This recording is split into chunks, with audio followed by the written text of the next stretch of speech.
নমস্কার। আজকের ভিডিওতে মা তারার সাধনার কথা বলবো। তো মায়ের সাধনা ৪৮ দিনে কিন্তু সম্পন্ন হয়। আর এই সাধনায় গৃহস্থ থেকে শুরু করে সাধক, তন্ত্রে দীক্ষিত সবাই কিন্তু এই সাধনা করতে পারে। এটি উচ্চকোটির এবং উচ্চ মার্গের সাধনা। ঠিকভাবে যদি কাজ করা যায় মায়ের আশীর্বাদ কিন্তু পাওয়া যেতে পারে, মায়ের অনুভব উপলব্ধি করতে পারবেন। পুরো ডিটেলসে যাওয়ার আগে যারা এই চ্যানেলটিকে এখনও সাবস্ক্রাইব করেননি বা যারা নতুন ভিউয়ার্স তারা অবশ্যই কিন্তু চ্যানেলটিকে সাবস্ক্রাইব করুন এবং লাইক কমেন্ট অবশ্যই করবেন।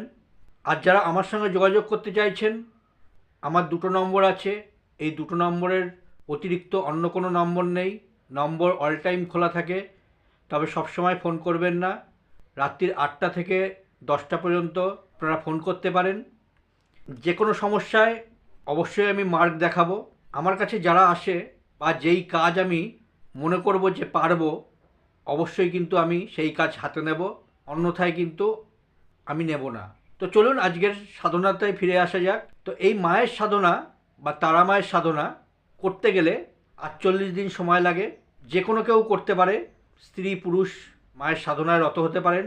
অমাবস্যা শনি মঙ্গলবার দেখে সাধনা শুরু করতে পারেন, কোনো শুভ দিন দেখে, বা বৃহস্পতিবারও শুরু করতে পারেন এই সাধনা, কারণ মার বৃহস্পতিবার কিন্তু শুভ দিন ধরা হয়। অবশ্যই মায়ের একটা ফটো আপনারা নেবেন, বাঁধিয়ে নিতে পারলে ভালো। মায়ের লাল পুষ্প কিন্তু খুব প্রিয়। মাকে লাল জবা ফুলের মালা দিতে পারেন, লাল পুষ্প প্রদান করতে পারেন, মিষ্টান্ন দিতে পারেন লাল ধরনের। আপনারা যে বস্ত্র পরিধান করবেন লাল পরতে পারেন, অথবা সাদা বস্ত্র পরিধান করতে পারেন। লাল পরতে পারলে খুবই ভালো।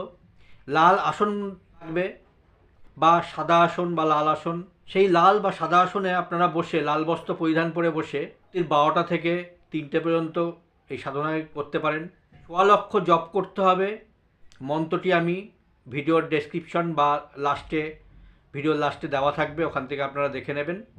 ১.৫ লক্ষকে আপনারা ৪৮ দিয়ে ভাগ করে নিয়ে, ডিভাইডেড করে নিয়ে, প্রতিদিন কত মালা হয় সেই অনুযায়ী কিন্তু আপনারা প্রতিদিন জপ করবেন। এবং ৪৮ দিন পূর্ণ হলে কিন্তু একটি হোম করবেন। এই মন্ত্রেই কিন্তু আপনারা হোম করবেন।